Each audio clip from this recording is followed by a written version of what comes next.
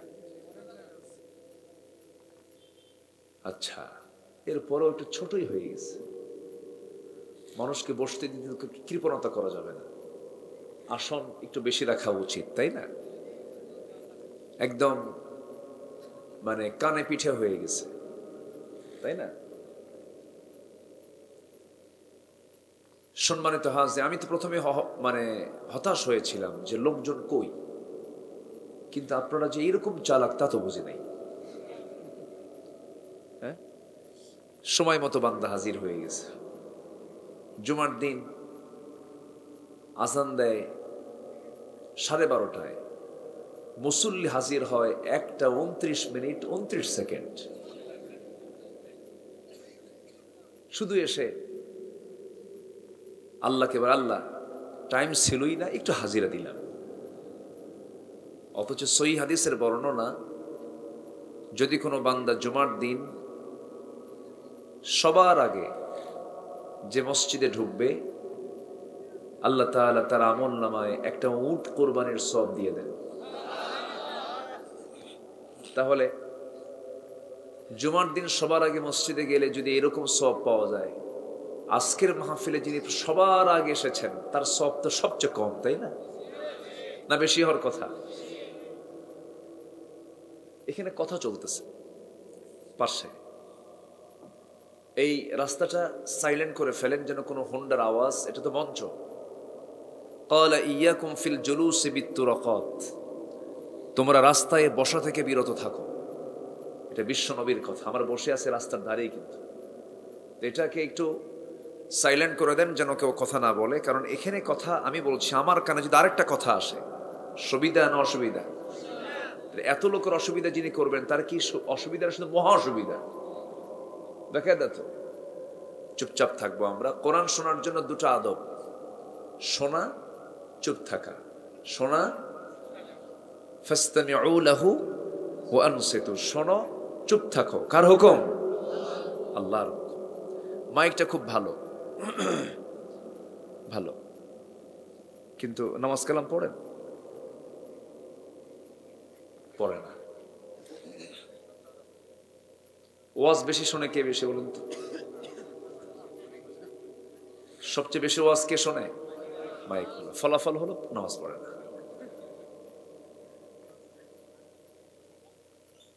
আমরা ওয়াজ শুনি, খুব মজা লাগে, চোখের পানি ফেলে কাঁদি।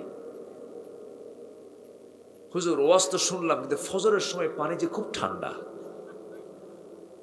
লাভটা হলো কি বল? এই জন্য ওয়াজ বেশি দরকার না আমল বেশি দরকার? আমল। আমরা আমলটা করব বেশি, জোরে বলি ইনশাআল্লাহ। দাঁড়িয়ে থাকা ভাই যারা আছেন, খুব উপচে পড়া ভিড় মনে হচ্ছে আমার কাছে। একটুকে বসা যায় না কষ্ট করে? না বললি আবার দৌড় মারবেন? আমার মনে হয় যে একটু বসে গেলে, শীতের দিন ঘন মানে একটু চেপে চেপে বসলে একটু ঠান্ডাও কম লাগবে, মোহাব্বতটাও বেড়ে যাবে। দুটো জায়গায় দূরে থাকতে নেই, একটা হলো মাহফিলের এই মাজলিসে, আর একটা জায়গায় হলো বিয়ের পর স্বামী আর স্ত্রী দূরে থাকতে নেই। ঠিক আছে না? একটু চেপে চেপে আমরা বসি। জি, এখন আমরা সোজা আলোচনার দিকে চলে যাচ্ছি। ওয়ামা তাওফীকি ইল্লা বিল্লাহ আলাইহি তাওয়াক্কালতু ওয়া ইলাইহি উনীব। সেই মহান রবের প্রতি পূর্ণ ভরসা রেখে আসুন আমরা মূল আলোচনার দিকে ফিরে যাচ্ছি। কোরআন একটা আশ্চর্য কিতাব। আশ্চর্য বললে ভুল হবে, অত্যাশ্চর্য কিতাব তাও ভুল হবে। এটা হচ্ছে মহাবিশ্বের এক চিরবিস্ময়, এক অভিনব নতুনত্ব, যার নতুনত্ব, যার অভিনত্ব, যার নতুন নতুন ভাব কখনো ফুরাবে না, যা কখনো জীর্ণ শীর্ণ হবে না, যা কখনো পুরাতন হবে না। লা তুহসা আজাইবুহু, যার আশ্চর্যতা কখনো ফুরানোর মতো নয়। সেই কোরআন আল্লাহ তাআলা লাউহে মাহফুজ থেকে আমার আপনার জন্য পাঠিয়েছেন। কত বড় তিনি করুণা করেছেন আমাদের প্রতি। কোরআন যদি না আসতো, আমার সবচেয়ে প্রিয়জন আল্লাহকে আমি চিনতাম না, রসুলকে বুঝতাম না, জান্নাতের রাস্তা চিনতাম না, জাহান্নামটা কোন দিক দিয়ে জাহান্নামে যেতে হবে তাও বুঝতাম না। তাহলে কোরআন আল্লাহ তাআলা নাজিল করে আমার প্রতি কি করুণা করেননি? করেছেন। আল্লাহ রাব্বুল আলামিন বান্দার নিয়ামতের কথা স্মরণ করে দিয়ে বারবার একটা শব্দ বলেছেন, একটা আয়াত বলেছেন, ফাবিআইয়ি আলাই রাব্বিকুমা তুকাযযিবান। এই সূরাটার শুরুতে আল্লাহ রাব্বুল আলামিন সুন্দর করে বলছেন, যারা পারেন ঠোঁট মিলিয়ে বলুন, আর রহমান আল্লামাল কুরআন খালাকাল ইনসানা আল্লামাহুল বায়ান الشمس والقمر بحسبان النجم والشجر يسجدان জোরে বলুন আল্লাহু আকবার। তিনি তো রহমান, যিনি দয়া করে বান্দাকে কোরআন শিক্ষা দিয়েছেন। কোরআন আল্লাহর পক্ষ থেকে বান্দার প্রতি সবচাইতে বড় উপহার। এর চেয়ে বড় উপহার আর কিছুই থাকতে পারে না। যা দিয়ে আমি সব কিছুর পরিচয় জানতে পেরেছি, নবীর পরিচয় জেনেছি, আল্লাহর পরিচয় জেনেছি, জান্নাতের পরিচয় জেনেছি, জাহান্নামের পরিচয় জেনেছি, কোনটা হক পথ কোনটা বাতিল পথ আমি সব কিছু ক্লিয়ার করে জানতে পারছি। কোন কিতাব দিয়ে বলেন? কোরআন দিয়া। আমার বন্ধুগণ, কিন্তু দুঃখজনক হলো সত্য, কোরআন দিয়ে বান্দা নামাজ পড়ে, কিছু বান্দা আছে কোরআন দিয়ে নামাজ পড়ে কোনো সমস্যা নাই, কিন্তু কোরআন দিয়ে সমাজ গড়তে হবে, এতে তার বিশাল বড় সমস্যা। আসতে বলবেন না, আছে না নাই? আজকে যদি কোরআন দিয়ে নামাজ হয়, যেমন কোরআন দিয়ে যদি তেমন এই সমাজটা পরিচালিত হতো, আমার দেশের চিত্র এমন দেখা লাগতো না, এমন চিত্র চিত্রায়িত হতো না। আল্লাহ রাব্বুল আলামিন নিজে ওয়াদা করছেন, ওয়ালাউ আন্না আহলাল কুরা আমানু ওয়াত্তাকাউ লাফাতাহনা আলাইহিম বারাকাতিম মিনাস সামাই ওয়াল আরদ। জনপদের লোকেরা যদি ঈমান আনতো, আল্লাহকে ভয় করে চলতো, আমি আল্লাহ তাআলা আসমান জমিনের সমস্ত রহমতের দরজাগুলো খুলে দিতাম। আমার বন্ধুগণ, বান্দা অনেক আছে, বান্দা নামাজ পড়তে রাজি আছে কোরআন দিয়া, কিন্তু কোরআন দিয়ে সমাজ গড়তে রাজি নয়। আছে না? আসতে বলবেন না, আছে না নাই? আমার বন্ধুগণ, নামাজের মধ্যে কোন ইমাম যদি সূরা ফাতিহা না আগে পড়ে যদি কুল হু দিয়া শুরু করে, নামাজ কি পড়বেন নাকি? বলেন, ইক্তেদা করবেন নাকি? ইক্তেদা করবেন না। যদিও কুল হু সূরা, ফাতিহা ও সূরা, কিন্তু প্রথম সূরা তেলাওয়াত শুরু করতে হবে সূরা ফাতিহা দিয়ে। এটা হলো সিস্টেম। ইখলাস দিয়ে শুরু করলে হবে না। আমার বন্ধুগণ, ইখলাস আর কুলহু দুই না এক। অনেকে কুলহু পারে কিন্তু ইখলাস পারে না। আছে না? কুলহু পারে, ইখলাস এই জন্য বলে দিলাম। নামাজের মধ্যে যদি সূরা ফাতিহা বাদ দিয়ে যদি কুলহু দিয়ে যদি আগে শুরু করে ফেলে, মুসল্লি পিছন থেকে সজাগ করে দেবে, হুজুর ভুল হয়ে গেছে, আল্লাহু আকবার আল্লাহু আকবার বলে ফেলবে। আমার বন্ধুগণ, সেই সময় ইমাম যদি সংশোধন হয়ে যায়, মুসল্লি আর কিছু বলবে না। কিন্তু ইমাম যদি সূরা ফাতিহা পড়ার না পড়ে যদি কুলহু যদি বারবার বলে, বারবার যদি লোকমা দেয়, তাও যদি না শোনে, কোন মুসল্লি তার নেতৃত্ব মানবে নাকি? যদি না মানে সেই ইমাম সূরা ফাতিহা যদি না সংশোধন করে নেয়, ওই সময় মুসল্লির দায়িত্ব হলো লোকমাও কোনো কাজ হচ্ছে না থেকে ঘাড় ধাক্কা দিয়ে মসজিদ থেকে বের করে দিতে হবে, কারণ সে লঙ্ঘন করেছে কার বিধান?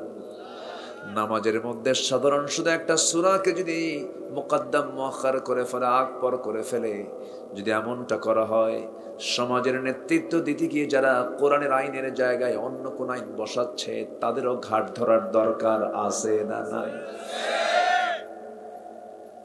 আছে আছে দেখি প্রয়োজন মনে হয়।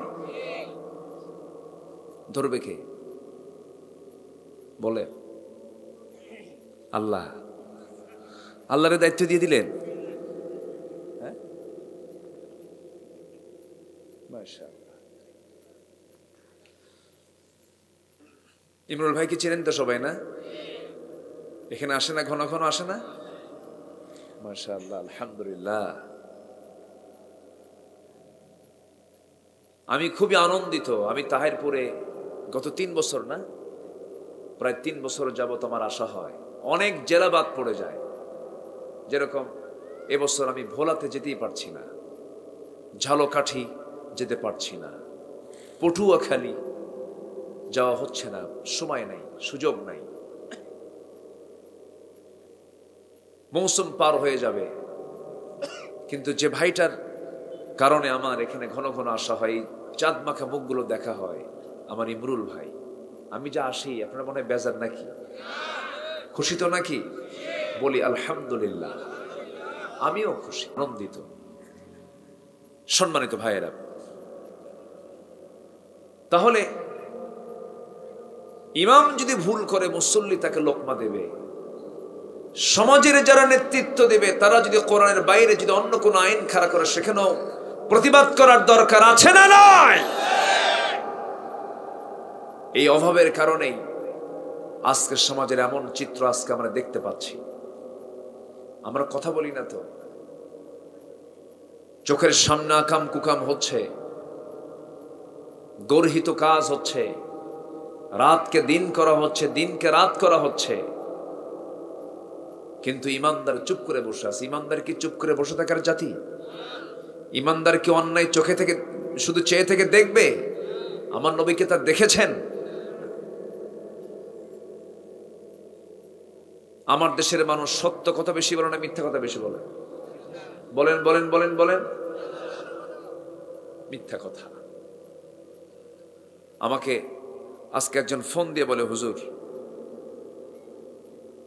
আপনি একটু মাঝে মাঝে হিংসা আর মিথ্যা নিয়ে কথা বলবেন।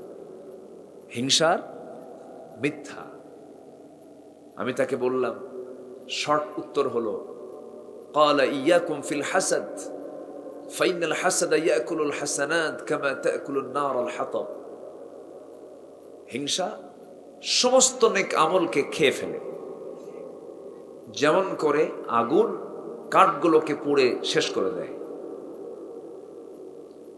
মিথ্যা, মিথ্যা মানুষকে ধ্বংসের দিকে নিয়ে যায়, আর ধ্বংসের দিকে নিয়ে গিয়ে ওই মিথ্যুককে আল্লাহ তাআলা জাহান্নামের মধ্যে ঢুকায় দেন। আজকে আমার দেশে হিংসার আবাদ হয় না উদারতার আবাদ হয়? বলেন কিসের আবাদ হয়? হিংসা। আমার দেশে আজকে চলছে সত্যের আহ্বান না মিথ্যার আহ্বান? মিথ্যার আহ্বান। মাঝে মাঝে মরা দাদিও ভোট দিয়ে যায়, তাই না? মরা দাদিও ভোট দিয়ে যায়। কিরামন কাতিবনা থাকে সাথে, থাকে না? ফেরেশতারা আছে না? ফেরেশতারও দিয়ে দেয়।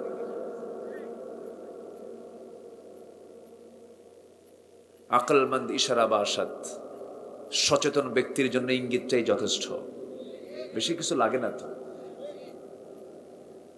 সম্মানিত ভাইয়েরা, যদি প্রশ্ন করি, এই দেশে বিভিন্ন পেশার লোক আছে, কৃষক, শ্রমিক, শিক্ষক, বিভিন্ন শ্রেণীর লোক আছে। এর মধ্যে সবচাইতে বেশি মিথ্যা কথা বলে কোন শ্রেণীর লোকগুলো বলেন তো? বলেন কারা মিথ্যা কথা বেশি বলে? কি? হ্যাঁ, উত্তর পাইছে, উত্তর পাইছে। হ্যাঁ, এই তো, আমার তো বলার দরকার নাই, উত্তর তো আপনারাই দিয়ে দিচ্ছেন আমাকে। চিন্তা করেন, যারা নেতৃত্ব দেবেন তারা যদি পাপের জননী হলো মিথ্যা, সমস্ত পাপের জননী কি মিথ্যা, এটা যদি হয় তাদের নেতৃত্বের পুঁজি, নেতৃত্বের পুঁজি, যে নেতৃত্বের পুঁজি হলো মিথ্যা কথা, ওই নেতৃত্বের মুখে আমরা জুতা মারি, জুতা মারি আমরা। মিথ্যার সাথে আমরা থাকবো না, জোরে বলি ইনশাআল্লাহ। আল্লাহ বলছেন 3টা কাজ করে আমার কাছে আয়, আমি তোকে আমার দফতর থেকে সার্টিফিকেট দেব, সত্যবাদিতার সার্টিফিকেট দেব। জোরে বলেন সুবহানাল্লাহ। আল্লাহ কিসের সার্টিফিকেট দিবেন? সত্যবাদিতার সার্টিফিকেট দিবেন। এবং আল্লাহ নিজে বলছেন আমি আমার দফতর থেকে তোকে আমি দেব, তুই 3টা কাজ করে আয় আমার কাছে। আমার দেশে তো ইউনিয়ন পরিষদে গাঁজাখোররেও সার্টিফিকেট দেয়, চারিত্রিক সনদ খুব ভালো, বেশি বেশি গাঁজা খায়, ঠিক আছে না, সার্টিফিকেট দেয়। কিন্তু আল্লাহ তাআলা বলছেন বান্দা তুমি আমার কাছে 3টা কাজ করে আসো, আমি আমার দফতর থেকে আমি তোমাকে সত্যবাদিতার সার্টিফিকেট দিয়ে দেব। সূরাতুল হুজুরাত থেকে আমি আলোচনা শুরু করেছি।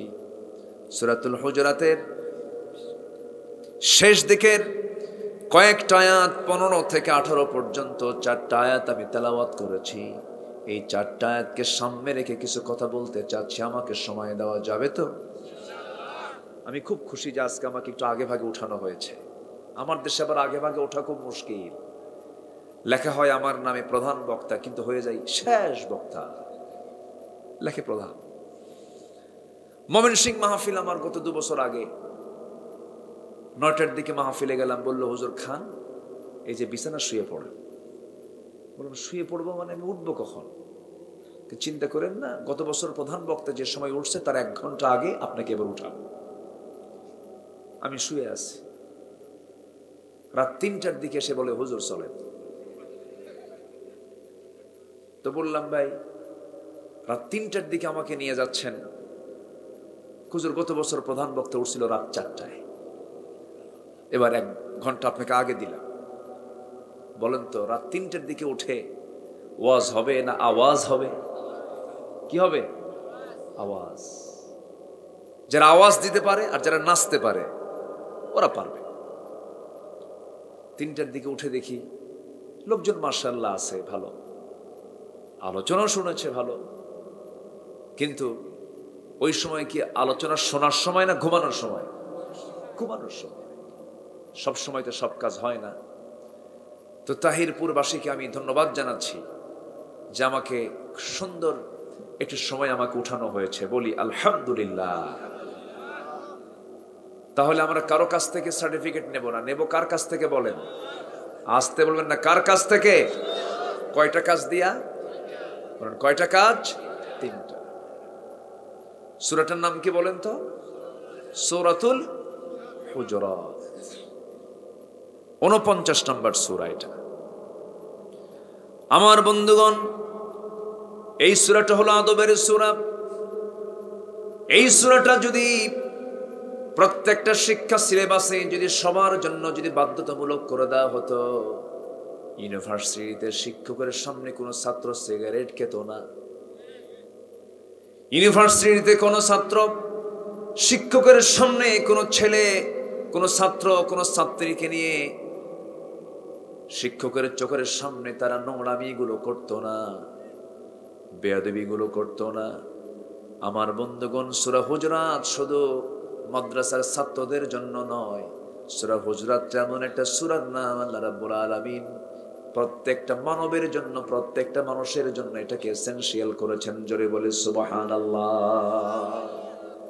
সূরা হুজুরাত যদি কেউ আমল করে, যদি এটাকে কেউ রপ্ত করতে পারে, শাসক লাগবে না শাসন করার জন্য, সবাই ভালো হয়ে যাবে। জোরে বলে সুবহানাল্লাহ। যার বাপ মারা গেছে সে তো এতিম না, সে তো প্রকৃত এতিম নয়, যে আদবের শিক্ষা থেকে বঞ্চিত হলো সে সবচাইতে বড় এতিম। যার আদব নাই সে বড় অসহায়। আজকে কর্মী নেতাকে মানে না, নেতা কর্মীকে দাম দেয় না। আমি কি ভুল বলতেছি? নেতা বক্তব্য দেয় আর কর্মী দিক দিয়ে চেয়ার ভাঙে। দেখেন না এই দৃশ্যগুলো? দেখেন না? দেখেন না দৃশ্যগুলো? দেখেন না? আদবের শিক্ষা তো নাই মাদ্রাসায়। এই যে পিসফুল মডেল মাদ্রাসা নামটা দিয়েছে পিসফুল, আল্লাহ পাক মাদ্রাসাকে কবুল করুন, জোরে বলে আমিন। মাদ্রাসার মাঠে এসেছেন, এই মাদ্রাসায় 3টা কাজ আমি আপনাদেরকে দেব। এই মাদ্রাসার জন্য নাম্বার 1, সবাই মাদ্রাসার জন্য দোয়া করবেন। কি করবেন? না বদদোয়া? হ্যাঁ জোরে কোন কি দোয়া করবেন না ইনশাআল্লাহ? নাম্বার 2 হলো মাদ্রাসা যার নাম রহমত তার অবশ্যই আছে। পিসফুল মডেল মাদ্রাসায় আপনার সন্তানকে দিবেন, মাদ্রাসায় আপনার সন্তানকে দিবেন। নাম্বার 3 হলো এই মাদ্রাসার উন্নয়নের জন্য সার্বিক দিকগুলো খেয়াল করবেন। কোন আলিমান আও মুতাআল্লিমান আও মুস্তামিআন আও মুহিব্বান ওয়ালা তাকুন খামসান ফাতুহলিক আও কামা ক্বালা আলাইহিস সালাতু ওয়াস সালাম। আমার বন্ধুগণ, আপনি নিজে আলেম হতে পারেন নাই, সন্তানকে আলেম বানান। আল্লাহ তাআলা আমাকে 4টা মেয়ে সন্তান দিয়েছেন, একটা ছেলে সন্তান দিয়েছেন। আমার ছেলেটা এখন 18 পারা হিফজ পড়ে। বাপরে কইছে, বাপ শোন এইদিকে আয়। আমার একটা ছেলে, তাকে বললাম, বাবা শোন, তুই আমাকে 30 পারা কোরআন মুখস্থ করে শোনাবি, তোর জীবনে কোনো কাজ নাই, যা। আমি এটা বিশ্বাস রাখি, যদি কোনো বান্দার সিনায় যদি 30 পারা কোরআন ওঠানো থাকে, পৃথিবীর এমন কোনো জ্ঞান নাই সে অর্জন করতে পারবে না। বলি আলহামদুলিল্লাহ, জোরে বলি আলহামদুলিল্লাহ। চোখ বন্ধ করে সন্তানকে হাফেজ বানাবেন। মিশরের শহীদ ডক্টর মুরসি একজন প্রেসিডেন্ট ছিলেন, হাফেজ ছিলেন। এরপরে রিসেপ তাইয়িব এরদোয়ান, ওই তুরস্কের এখন বর্তমান দীর্ঘদিনের একজন শাসক প্রেসিডেন্ট। কি তার সুন্দর তেলাওয়াত, কি সুন্দর তার কোরআন রিসাইটেশন, সুন্দর করে তিনি কোরআনটা পড়েন, সুন্দর করে কোরআনটা তেলাওয়াত করেন। আমার বন্ধুগণ, যদি দেশের সব মুসলিম দেশের শাসকরা যদি কোরআনটা সুন্দর করে পড়তে পারত, যার কোরআন তেলাওয়াত সুন্দর হবে সেই লোকটাও সুন্দর হবে। যার সম্পর্ক কোরআনের সঙ্গে হবে তার সম্পর্ক আল্লাহর সাথে হবে। যার সম্পর্ক কোরআনের সাথে নাই তার সম্পর্ক শয়তানের সাথে। কোরআনে কারীমের প্রথম ওহী নাযিল হয়েছে হলো নামাজ, রোজা, হজ, যাকাত নয়, পড়ো পড়ো, ইকরা, পড়ো। কার নামে? কার নামে বলেন? আমার মাসুম ভাই কই? কোথায় মাসুম ভাই? জি, মাসুম ভাই তো মাসুম, বাচ্চা নাই তো, বুড়া হয়ে গেছে, তাই না? আমি ভাবছিলাম নামটা মাসুম মনে হয় দারিসুল কাসাই হবে, কিন্তু এরকম পাকা মাসুম তা তো বুঝিনি। আচ্ছা, উনি আমাকে বলেছিলেন যে আপনি একটু সূরা আলাক থেকে কথা বলবেন। উনি শিক্ষা নিয়ে একটু কথা বলতে বলেছেন। সেই শিক্ষাই তো শিক্ষা যার মধ্যে আদব আছে। সেই শিক্ষা তো শিক্ষা নয় যার মধ্যে আদব নাই। ভার্সিটিতে যান, সেখানে ইয়াবা খায়। কি খায়? ইয়াবা খায়। ভার্সিটির ক্যাম্পাসে বসে ছাত্র ছাত্রী কি সুন্দর করে জোড়ায় জোড়ায় ক্লাস করে। ক্লাস করে না? কি সুন্দর ক্লাস, মুক্ত আকাশ, মুক্ত বাতাস, বুকে বুক মিলে, হাতে হাত মিলে, চোখে চোখ মিলে, বুকে বুক মিলে, তুমি আমার আমি তোমার। আমি কি ভুল বলতেছি? এগুলো চল। বসেন বক্কা। যে কষ্ট পাচ্ছেন নাকি? আমার কথা কি কষ্ট হচ্ছে আপনাদের? বলি আলহামদুলিল্লাহ, জোরে বলি আলহামদুলিল্লাহ। তাহলে মাদ্রাসায় সন্তানকে পড়াবো এমন সিদ্ধান্ত কি নেওয়া যায়? আসতে নেওয়া যায়। সন্তান কি করে খাবে, মাদ্রাসায় পড়ে কি করে খাবে, এই চিন্তা আছে যার, তার মধ্যে শিরিকটা টোটালি ঢুকে গেছে। খাওয়ানোর দায়িত্ব কার? আস্তে খাওয়াবেন কে? বলেন, খাওয়াবেন কে? রিস্কের দায়িত্ব কোনো বান্দার না। যদি টাকা থাকলে যদি খাওয়া হয়, গ্রামের মানুষ বেশি খায় না শহরের মানুষ বেশি খায়? ভালো করে বলবেন, গ্রামের না শহরের? গ্রামের মানুষ বেশি খায়। গ্রামের মানুষ প্লেট নিয়ে বসে না কি নিয়ে বসে? বড়টাকে কি বলে? তাগাড়া। কি তাগাড়া? তাগাড়া কি বল? মানে গামলা অথবা ডিশ। তাহলে এলাকার নাম শুনলাম নতুন, কি? তাগাড়া। আচ্ছা, তাহলে তাগাড়া নিয়ে বসে। তাহলে গ্রামের মানুষ বসে হলো বড় বোল অথবা ডিশ নিয়ে, আর শহরের মানুষ হাজার কোটি টাকার মালিক ফাঁকিবাজি প্লেট নিয়ে বসে, যার তলাই নাই, সোজা ফ্ল্যাট। ঠিক আছে না? বসে উনি নাস্তা করেন। কি নাস্তা? 3 গ্রাম আটা, 4 ছটাক, মানে এরকম সামান্য সামান্য, এটা 100 টাকা, ওটা 100 টাকা, ওটা 100 টাকা। ডাক্তার বলে দিছে যে এই 100 টাকার বাইরে গেলেই মরবি তুই। বোঝেন না? হাজার কোটি টাকার মালিক 100 টাকার গ্রামের মধ্যে থাকে, আর গ্রামের মানুষ দিন এনে দিন খায়। 4 আঙ্গুল কপাল বাদ্দার সব পেট। এক তাগাড়া ভাত খাওয়ার পরে বলে পেটের এক কোনা কেবল ভুললো, আলো কিছু হলে ভালো হতো। আমি কি ভুল বলতেছি? তাহলে রিজিক কি টাকায়? বরকত দেন কে? আসতে বলুন, বরকত দেন কে? আল্লাহ। আল্লাহ শুধু মানুষকে খাওয়ান না, আল্লাহ জলভাগের প্রাণীকে খাওয়ান, স্থলভাগের প্রাণীকেও খাওয়ান, আবার উড়ন্ত পাখিকেও তিনি খাওয়ান। মানুষের যদি তাওয়াক্কুল 100% আল্লাহর উপরে থাকতো, আল্লাহ তাআলা পাখির মতো রিজিক বান্দাকে দিতেন। আমার নবীর কথা। তাওয়াক্কুলের কোনো কম বেশি করা যাবে না।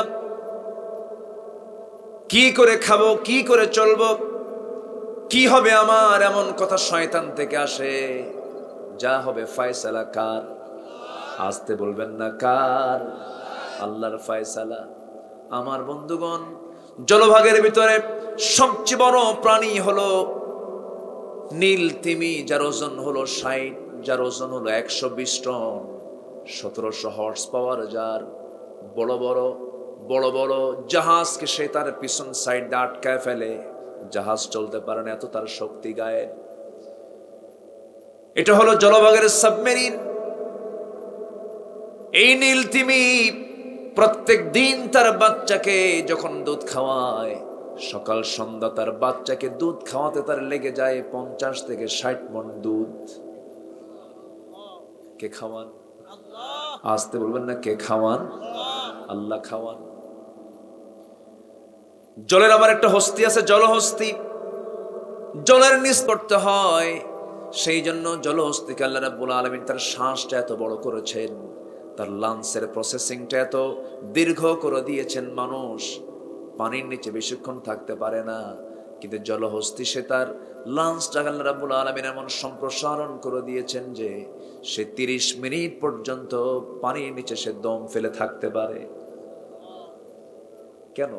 সে যেন তার রিজিকটা সুন্দর করে যেন সংগ্রহ করতে পারে। যেরকম সুবহানাল্লাহ। আমার ভাইয়েরা, সমস্ত প্রাণীর ভিতরে কুকুর একটি বিশেষ প্রাণী, যার ঘ্রাণ শক্তি আমাদের চাইতে 25,000 গুণ বেশি। আবার সেই কুকুরের চাইতেও ঘ্রাণ শক্তি বেশি হলো পিঁপড়ার। পিঁপড়ার ঘ্রাণ শক্তি আরো মারাত্মক। পিঁপড়াও কথা বলে, পিঁপড়াও রিজিকের জন্য চেষ্টা চালায়। এই পৃথিবীতে শুধু 2টা প্রাণী শুধু খাদ্যের গুদামজাত করে, একটা হলো মানুষ আর একটা হলো পিঁপড়া। আর একটা কি? পিঁপড়া। এই দুইটা জীব ছাড়া, মানুষ এবং পিঁপড়া ছাড়া পৃথিবীর কোনো প্রাণীর খাদ্য গুদাম নাই, মজুদকরণ নাই। এই পিঁপড়াটা খুব পরিশ্রমী। পিঁপড়ার গায়ের যে ওজন তার চাইতে 40 গুণ ওজন সম্পন্ন খাবার সে মাথায় বহন করে চলতে পারে। কত গুণ? 40 গুণ। পিঁপড়ার ঘ্রাণ শক্তি সবচেয়ে মারাত্মক।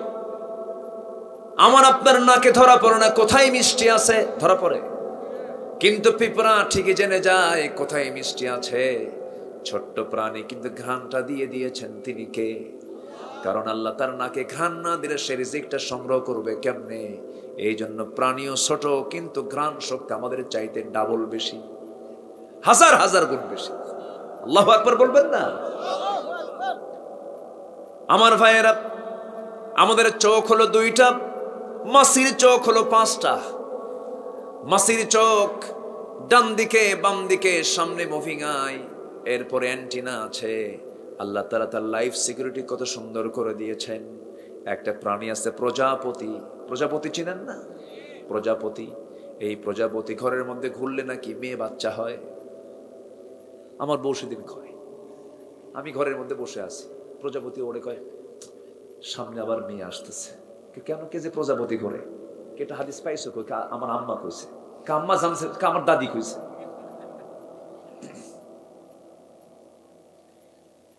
আমার বন্ধুগণ, এই প্রজাপতির চোখের সংখ্যা যদিও ছোট প্রজাপতি দেখতে, কিন্তু একটা প্রজাপতির চোখের সংখ্যা হলো 12,000।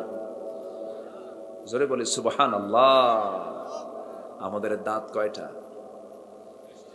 আজ থেকে মানে দাঁত নাই আপনাদের? কয়টা দাঁত? কোন? 32টা। আল্লাহ তাআলা কিন্তু এগুলো নিয়ে চিন্তা করতে বলেছেন। আফালা আল্লাযীনা ইয়াযকুরুনাল্লাহা কিয়ামান ওয়া কুউদান ওয়া আলা জুনুবিহিম ওয়া ইয়াতাফাক্কারুনা ফি খালকিস সামাওয়াতি ওয়াল আরদ। জিকির শুধু করলে হবে না, ফিকিরও করতে হবে। ইয়াযকুরুনাল্লাহা, ইয়াতাফাক্কারুন, ইয়াযকুরুন, ফিকিরও থাকতে হবে, জিকিরও থাকতে হবে। জিকির আছে ফিকির নাই লাভ হবে না, ফিকির আছে জিকির নাই লাভ হবে না। পশ্চিমারা ফিকির করে কিন্তু জিকির নাই, আর আজকে মুসলমান খালি জিকির করে হু, কিন্তু ফিকির নাই। কি নাই? ফিকির নাই। ঠিক আছে না? জিকিরও থাকতে হবে, ফিকিরও থাকতে হবে। ইমানদার জিকিরও করবে, ফিকিরও করবে। আমার বন্ধুগণ, আমার আপনার দাঁতের সংখ্যা হলো 32টা। আল্লাহ রাব্বুল আলামিন একটা মশার দাঁতের সংখ্যা দিয়েছেন 47টা। এটা আস্তে কোন সুবহানাল্লাহ।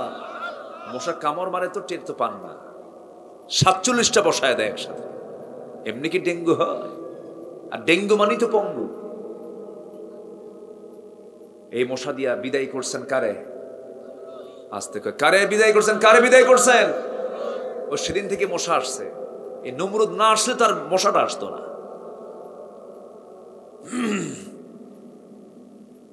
আমার ভাইয়েরা, এইরকম করে এই পৃথিবীতে যত প্রাণী আছে, সমস্ত প্রাণীর রিস্কের দায়িত্ব, তার সিকিউরিটির দায়িত্ব কাউকে দেন নাই। আমার বন্ধুগণ, একটা প্রাণী আছে, যেই প্রাণীর নামে একটা সূরার নাম আছে, সূরাতুল আনকাবুত। আনকাবুত মানে হলো মাকড়সা। আনকাবুত মানে কি? আমি কি আলোচনা শেষ করে দেব? ওঠে যে 2-1 করে দেখি।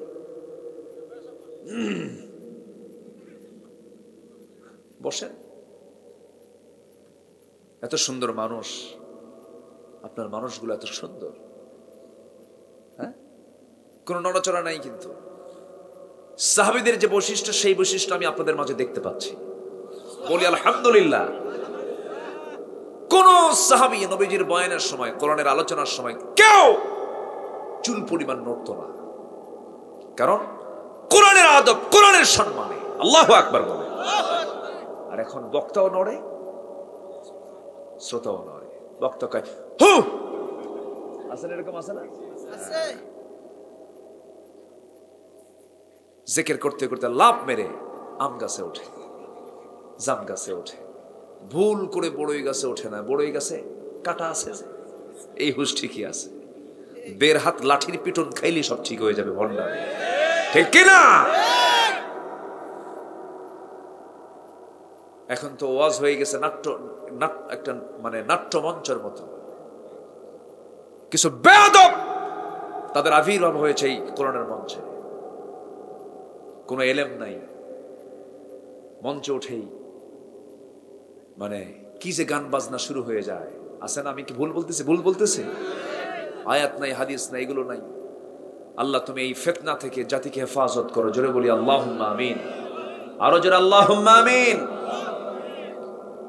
আমি কাউকে কটাক্ষ করে কিছু বলতে চাই না, তবে যে মুসলমান হক আর বাতিল বুঝবে না সে মুসলমান হয়নি এখনো। যে মুসলমানের এতটুকু জ্ঞান নাই যে কোন আলেমের ওয়াজ শুনতে হবে আর কোন আলেমের ওয়াজ শোনা যাবে না, এতটুকু জ্ঞান যার হয়নি সে মুসলমান হতে পারে নাই।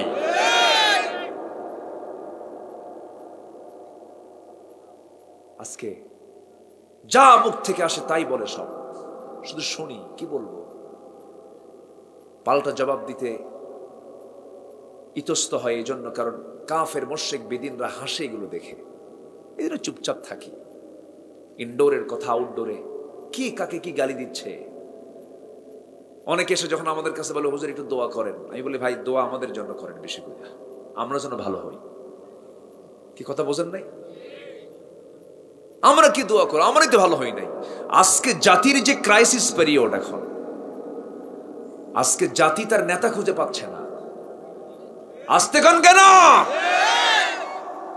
জাতি নেতৃত্ব খুঁজে পাচ্ছে না। আমি এই মাহফিলের মধ্য দিয়ে, প্রিন্ট মিডিয়ার মধ্য দিয়ে বিশেষ করে আলেমকুল সমাজকে জানাতে চাই যে ক্রাইসিস পিরিয়ডে জাতি নেতৃত্ব হারা হয়ে পড়ছে, নেতৃত্ব শূন্য হয়ে পড়ছে। সেই সময় সময়ের সবচাইতে বড় চাহিদা হলো সকল আলেমকে এক প্ল্যাটফর্মে জমা হয়ে যাওয়া। বিশ্বের মুসলিম এক হও, এক হও, বিশ্বের মুসলিম লিল্লাহি তাকবীর। সূরা হুজুরাতের 9 নম্বর আয়াতে আল্লাহ তাআলা এই ব্যাপারে তাকিদ দিয়েছেন। তারা কি দেখে না এগুলো? ওই সমস্ত আলেম যারা আরেক আলেমের বিরুদ্ধে কথা বলে, যারা নূর মাটি নিয়ে গন্ডগোল করে, যারা বেতের নামাজ তারাবি নামাজ নিয়ে কাদা ছড়াছড়ি করে, যারা আমিন আসতে বলা জোরে বলাকে নিয়ে কাদা ছড়াছড়ি করে, তারা কি দেখে না? ইন্নামাল মুমিনুনা ইখওয়া ফাসলিহু বাইনা আখওয়াইকুম ওয়াত্তাকুল্লাহ। ইসলাহ করে নাও, একত্রিত হও। কান্নাহুম বুনিয়ানুম মারসুস, সীসা ঢালা প্রাচীরের মতো কাতারবদ্ধ হয়ে বাতিলদের বিরুদ্ধে মোকাবেলা করো। নিজেদের মধ্যে দ্বন্দ্ব ছাড়াও কেন? সম্মানিত ভাইয়েরা, দোয়া করেন আল্লাহ যেন দেশের আলেমদেরকে এক করে দেন। জোরে বলে আমিন, আরো জোরে আমিন। একজন কয় আমি মুরিদ, আরেকজন কয় আমি দরবার, আরেকজন কয় আমি আহলে হাদিস, আছে না? আরেকজন কয় আমি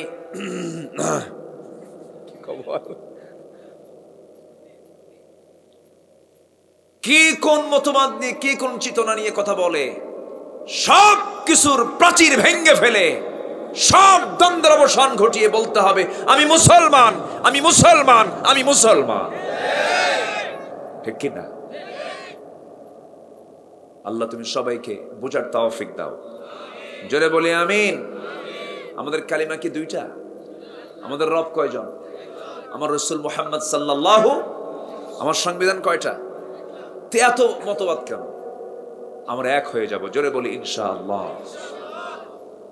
এই কথাগুলো কিন্তু আপনি শুনতেছেন না, শুধু এই কথাগুলো সবার কানে আমি দিয়ে দিচ্ছি।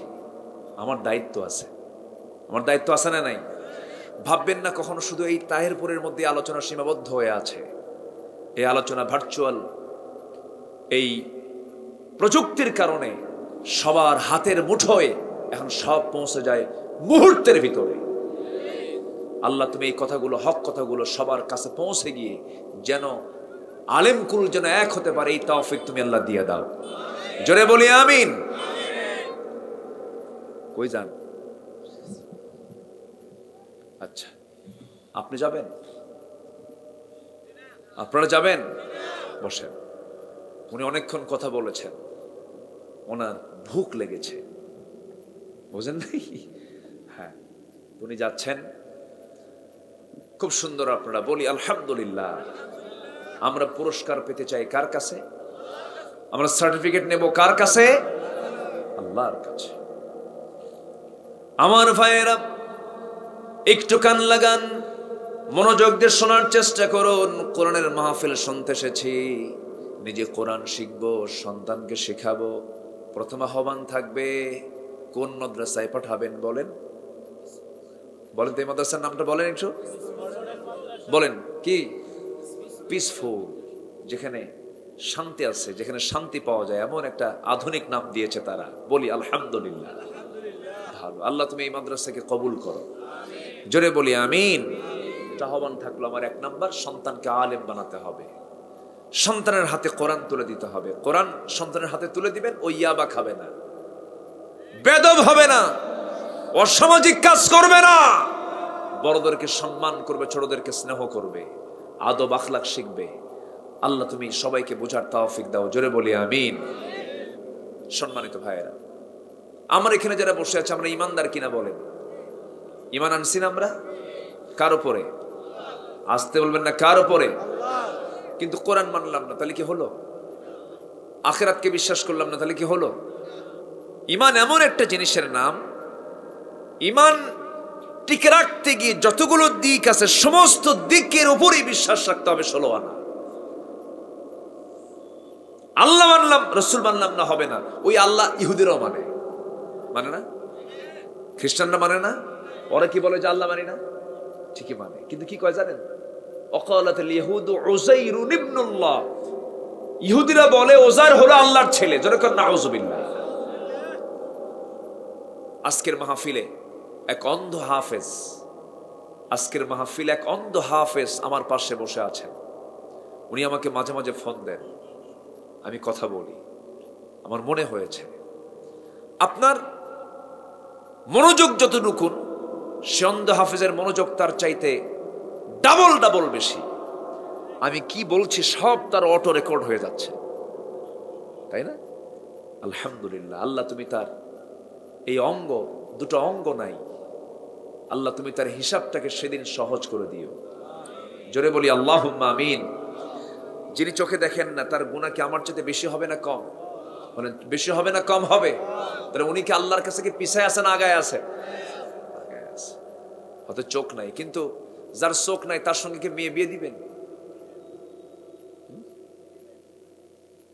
শোনেন, এত সস্তা না, কঠিন। আল্লাহ আমাদেরকে সবকিছু ভাবনা করার তৌফিক দান করুন, জোরে বলি আল্লাহুম্মা আমিন। সম্মানিত ভাইয়েরা, আমরা সূরা হুজরাত থেকে আলোচনা শুরু করেছি। আমরা সূরা হুজরাতের 10টা শিক্ষাও শিখব, জোরে বলি ইনশাআল্লাহ। সূরা হুজরাতের শিক্ষা কয়টা বলেন তো? 10টা হুকুম আছে, এটা আমি শোনাবো। এর মাঝে আমি মূল আয়াতের দিকে আবার চলে যাচ্ছি। আল্লাহ তাআলা মুমিন কারা, প্রকৃত মুমিন কারা হতে পারে, এবং সেই মুমিনদের সার্টিফিকেট আল্লাহ তাআলা কি কি কাজ করলে দিবেন, একটা আয়াতের মধ্যে আল্লাহ তাআলা তুলে ধরেছেন। এখানে যারা বসে আছেন, আমরা সবাই ইমানদার, ইমান আনছি। এরকম ইমানদারও আমার দেশে আছে।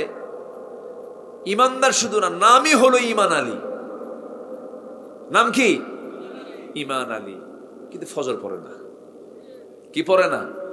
ফজর পড়ে না। এই বসো। কি সমস্যা নেই, যুবক তো, বুড়ো হলে ছাড়তাম তো। বসো। নাম হচ্ছে ইমান আলী, নামাজ নাই। নাম হলো রমজান আলী, রমজান মাসে দুপুরবেলা ভাত খায়। নাম হলো হিম্মত আলী, সাইকেলের চাকা বাস চলে শীত হয়ে পড়ে। নাম হলো আতর আলী, গোটা গায়ে গাজার গন্ধ। নাম হলো খোকা মিয়া, বয়স হলো 90 বছর, নাম রাখছে খোকা মিয়া। নাম হলো বাদশা মিয়া, ভিক্ষা করে। নাম দিয়ে তো কাজ হবে না। আল্লাহ তাআলার নাম দেখবেন না, গুণ দেখবেন। গুণটা দেখবেন, ইমানদারের গুণ দরকার। ইমানদার কেমন হওয়া উচিত? আল্লাহ রাব্বুল আলামিন সুন্দর করে সূরাতুল হুজুরাতে বলছেন, আয়াতটা আমার সঙ্গে ঠোঁট মিলিয়ে বলেন। আয়াত যখন শুনবেন তখন ঠোঁটটা মিলাবেন, তবুও সওয়াব। যেরকম সুবহানাল্লাহ। আল্লাহ রাব্বুল আলামিন বলেন, ইন্নামাল মুমিনুনা আল্লাযীনা আমানু বিল্লাহি ওয়া রাসূলিহি সুম্মা লাম ইয়ারতাবু ওয়া জাহাদু বিআমওয়ালিহিম ওয়া আনফুসিহিম ফি সাবিলিল্লাহ। জোরে বলুন আল্লাহু আকবার। প্রকৃত মুমিন তো তারাই, এক নম্বর যারা ঈমান আনবে আল্লাহর উপরে, ঈমান আনবে নবীর উপরে। ঈমান আনার ক্ষেত্রে আল্লাহকেও বাদ দেওয়া যাবে না, রাসূলকেও বাদ দেওয়া যাবে না। রাসূলকে মানলাম না, আল্লাহকে মানলাম হবে না। আল্লাহকে মানলাম, রাসূলকে মানলাম না, তাও হবে না। আল্লাহও লাগবে, রাসূলও লাগবে, দুজনকে মানতে হবে। আল্লাহকে আল্লাহ রব হিসেবে মানতে হবে, রাসূলকে রাসূল হিসেবে মানতে হবে। আমার বন্ধুগণ, এই জায়গায় যদি কোনো গ্যাপ থেকে যায় তার ঈমানটা প্রশ্নবিদ্ধ হয়ে যাবে। খ্রিস্টানদের সাথে আমাদের দূরত্ব হলো, খ্রিস্টানরা বলে ঈসা হলো আল্লাহর ছেলে। ইহুদিদের সঙ্গে আমাদের দূরত্ব হলো, এরা বলে ওজাইর হলো আল্লাহর ছেলে। চিন্তা করেন, আল্লাহর বিরুদ্ধে কত বড় তোর অভিযোগ দিয়ে ফেলছে। অথচ আল্লাহ রাব্বুল আলামিন নিজের পরিচয় দিতে নিয়ে তিনি বলছেন, যারা পারেন ঠোঁট মিলে আওয়াজ দিয়ে বলুন, কুল হুয়াল্লাহু আহাদ আল্লাহুস সামাদ লাম ইয়ালিদ ওয়া লাম ইউলাদ ওয়া লাম ইয়াকুল লাহু কুফুয়ান আহাদ। আল্লাহ এক, আল্লাহ স্বনির্ভর, আল্লাহ কাউকে জন্ম দেন নাই, কারো থেকে জন্ম হয়ে আসেন নাই, তার সমকক্ষ কেউ নাই। আমার ভাইয়েরা, সে আল্লাহ তাআলা এত সুন্দর করে তার পরিচয়টা দিয়েছেন, কিন্তু এই পরিচয়ে তারা বড় ষড়যন্ত্র করেছে, বড় অভিযোগ তারা দিয়ে ফেলেছে। আমার বন্ধুগণ, যারা আল্লাহর বিরুদ্ধে কথা বলে তারা কি আমাদের বন্ধু না দুশমন? বন্ধু না দুশমন? ইহুদি খ্রিস্টান যাদের বন্ধু হবে তারা কখনো প্রকৃত ঈমানদার হতে পারে না। আমার দেশে অনেক মুসলমানের বউ হিন্দু আছে না নাই? আসতে বলবেন না, আছে না নাই? মুসলিম মানুষের হিন্দু বউটা হিন্দু ধর্ম পালন করে, স্বামীটা ইসলাম ধর্ম পালন করে। দুর্গার সময় যখন চলে আসে বউটা দুর্গা পূজায় চলে যায়, আর মুসলমান যখন ঈদের দিন আসে তখন নামাজ পড়তে যায়, ঈদের নামাজ পড়তে যায়। একজন যায় দুর্গা পূজা আর একজন যায় ঈদের নামাজে, আর বলে লাকুম দীনুকুম ওয়ালিয়া দিন, তোর দিন তোর, আমার দিন আমার। কি সুন্দর তাফসীর আছে না? এরকম আছে না? কত বড় মিথ্যা, কত বড় ভণ্ডামি। অথচ ওয়ালা তানকিহুল মুশরিকাত হাত্তা ইউমিননা, তোমরা কখনো মুশরিকা নারীকে বিয়ে করতে পারবে না যতক্ষণ না সে ঈমান না এনেছে। ঈমানের বিয়ের শর্ত হলো ঈমান আনা উভয়কেই, একজন উভয়কে ঈমান আনতে হবে। নারী ঈমানদার হতে হবে, পুরুষ ঈমানদার হতে হবে, নচেত তাদের বিয়েই হবে না। উভয়কে মুসলিমা হতে হবে।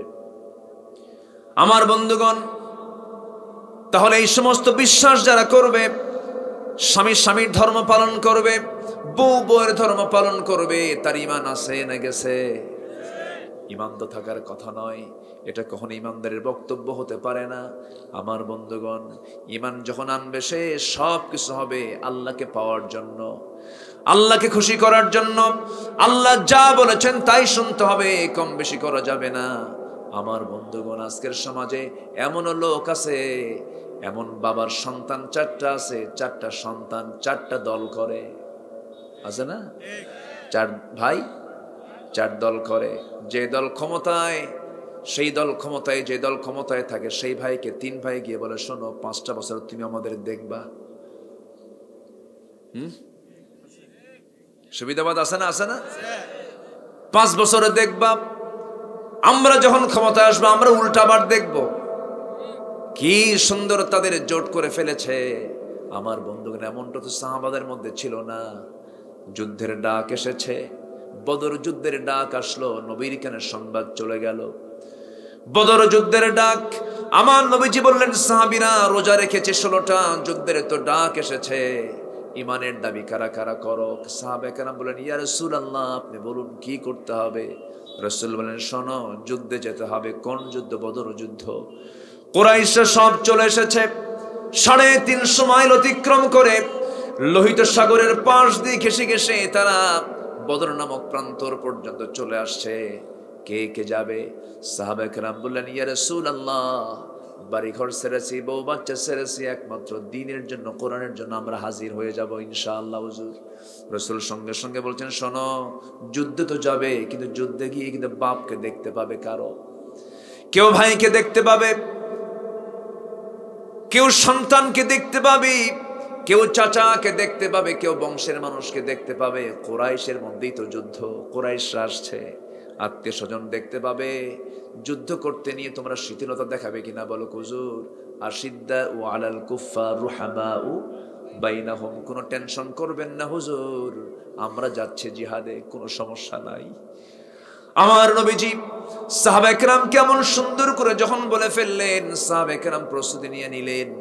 313 জন, মাত্র 313 জন যোদ্ধা। কাফিরদের সৈন্য সংখ্যা হলো 1000। অশ্বরোহী কুরাইশরা তারা আসছে অস্ত্র শস্ত্র সজ্জিত হয়ে। আমার নবীজি সাহাবায়ে কেরামকে প্রস্তুত হতে বললেন, সব রোজাদার। রাসূল বললেন, রোজাটা ভেঙে ফেলে দাও হুজুর, রোজা ভাঙ্গার প্রয়োজনে রোজা রাখাও ফরজ, জিহাদ করাও ফরজ, আমরা রোজা রেখে জিহাদ করব, কোনো সমস্যা নাই। রাসূল বলেন, শোনো, ফাইদ্দাতুম মিন আইয়ামিন উখার, অন্য সময় রোজা রাখার সুযোগ পাবে, কিন্তু জিহাদে হেরে গেলে আর সুযোগ পাবা না। জিহাদটা আগে করো, রোজা পরে রাখা যাবে। যেরকম আল্লাহু আকবার। তাহলে এখন বলেন, জিহাদের গুরুত্ব মনে হয় নাই? আসতে কয়, জিহাদের জন্য রোজাটা বন্ধ হয়ে গেল, কি ঠিক কিনা?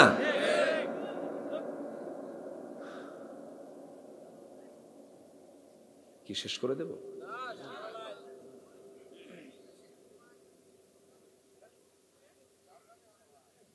এই যে ওঠে কেন?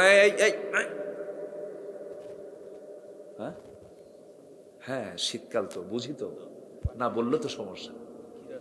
হ্যাঁ হ্যাঁ হ্যাঁ, ঠান্ডা না, লাইন তো একটাই, এখন কোনো ঘামাঘামি নাই তো, এখন বুঝি তো, কষ্ট হচ্ছে অনেকে। তাহলে দোয়া করে দিই আমি না হয়। আলহামদুলিল্লাহ, আমি খুবই আনন্দিত, এত সুন্দর শ্রোতা আমি পেয়েছি, বলি আলহামদুলিল্লাহ। ফজর হবে তো? ফজর হবে তো? ফজর নামাজ হবে তো? আচ্ছা, কতক্ষণ থাকবেন আপনারা বলেন? হ্যাঁ, আবার কি কথা, এই জানাজা সহ নাকি? এতক্ষণ বললে কথা বললে বাঁচবো আমি? খুব ভালো আপনারা। তাহলে আমার নবীজি জিহাদে গেলেন রোজা রেখে না রোজা ভেঙ্গে? তাহলে জিহাদের দাম কি কম? জিহাদের দাম কি কম? আমার নবীজি 10 বছরে 86টা যুদ্ধ করেছেন। কয়টা বলেন? 10 বছরে কয়টা? 86টা। প্রত্যেক বছরে গড়ে 8 থেকে 9টা যুদ্ধ তিনি করেছেন। তাহলে যে নবীর দিনের বেলা কেটেছে ঘোড়ার পিঠে, রাত কেটেছে জায়নামাজে, যে নবীর দাঁত ভেঙ্গেছে উহুদে, কোমর চলে গেছে খন্দকে, পাগড়ি পরা সুন্নাত, সুরমা লাগানো সুন্নাত, আতর লাগানো সুন্নাত, জুব্বা পরা সুন্নাত, দাড়ি রাখা সুন্নাত, এগুলো সুন্নাত, মিষ্টি খাওয়া সুন্নাত, এগুলো মানতে রাজি আছি, সমস্যা নাই, সব পাবেন। কিন্তু কখনোই দাঁত ভাঙ্গা সুন্নাত, কোমর ভাঙ্গা সুন্নতের সমান এগুলো হতে পারে না। এটা মাথায় রাখতে হবে।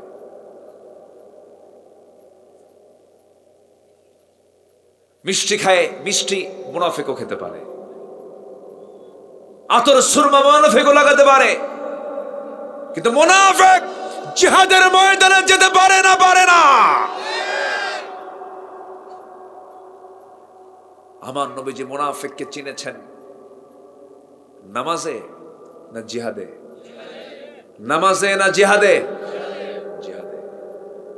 আমার দেশেও কিছু নেতা আছে, যত রক্ত লাগে দেব, প্রয়োজনে লোক পাঠাবো, আমি যাব না। আছে না? আছে না? নাই? যত রক্ত লাগে দেব, প্রয়োজনে লোক পাঠাবো, আমি যাব না। কিন্তু আমার নবীজি কি তা ছিলেন? ইসলামী নেতৃত্বের গুণ হলো, বৈশিষ্ট্য হলো, নেতা সবার আগে যায়। নেতা চায় আমার কর্মী বাঁচুক, আমি মরে যাই। আর যারা দুনিয়ার দল করে, এদের চরিত্র হলো যত কর্মী সব মরুক, পিছন দিকে আমি দৌড় মারি। আছে না নাই? সাইয়েদনা ওসমানকে যখন শহীদ করে দেওয়া হলো, সাইয়েদনা ওসমান বললেন, এতগুলো মানুষ মরার চাইতে আমি ওসমান একা চলে যাওয়াই ভালো। মারা গেলেন। আমার বন্ধুগণ, আমার নবী উহুদের ময়দানে সবচাইতে বেশি মার খেয়েছেন, সবচেয়ে বেশি মার খেয়েছেন, সবচেয়ে বেশি মার খেয়েছেন। যখন রাসূলকে যখন কাফেররা একা পেল, পাথরগুলো নিয়ে নবীজির মাথায় মারে, হেলমেটের চিকন ফনা কপালের মধ্যে ঢুকে যায়,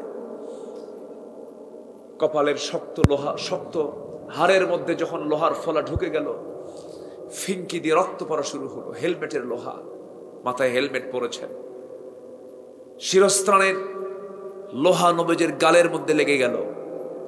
আরেকটা পাথর যখন নবীজির মুখ বরাবর মারা হলো, সামনের দুটো দাঁত ভেঙে পড়ে গেল। নবীজি মুখ থুবড়ে পড়ে গেলেন। নবীর পাশে কেউ নাই। আমার নবীজি মুখ থুবড়ে পড়ে আছেন।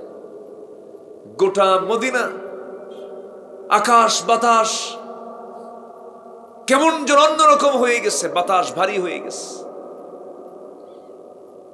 একজন মহিলা কান্দে আর বের হয় ঘর থেকে, রাসূল কেমন আছেন? একজন এসে বলে, মহিলা তুমি কি জানো তোমার বড় ভাই এই যুদ্ধে শাহাদত বরণ করেছেন? বলছেন, বড় ভাই মারা গেছে, দুঃখ নাই, রাসূল আমার কেমন আছে? আর একজন এসে সংবাদ দিচ্ছে, মহিলা তুমি কি জানো তোমার প্রাণ প্রিয় স্বামী এই যুদ্ধে শাহাদত বরণ করেছেন, স্বামী মারা গেছে, আমার রাসূল কেমন আছেন? আরেকজন এসে সংবাদ দিচ্ছে, মহিলা তুমি কি জানো তোমার কলিজার টুকরা সন্তান এই যুদ্ধে মারা গেছে?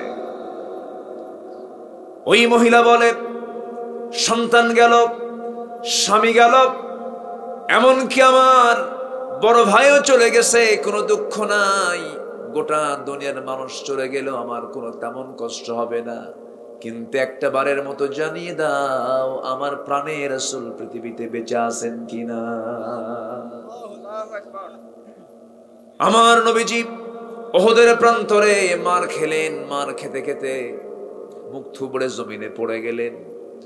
উবাইদ ইবনুল জাররাহ রাদিয়াল্লাহু তাআলা আনহু নবীজির কপাল থেকে লোহাটা বের করতে নিয়া আস্তে টান দিলেন দাঁত দিয়া, লোহাটা খোলে না, দাঁত দিয়া তো জোরে টান মারলেন, সামনের দুটো দাঁত উবাইদার ভেঙে গেল, লোহাটা বের হলো। রাসূল বললেন, উবাইদা আস্তে করে টান মারলে তোমার দাঁতটা ভাঙতো না, কি দরকার ছিল হুজুর?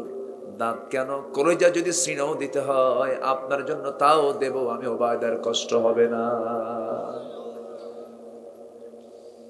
আমার বন্ধুগণ, আমার নবীজি গালের ভিতর থেকে লোহাটা বের করতেছেন, উবাইদা টান মারলেন, ফিঙ্কি দিয়ে রক্ত বের হতেছে।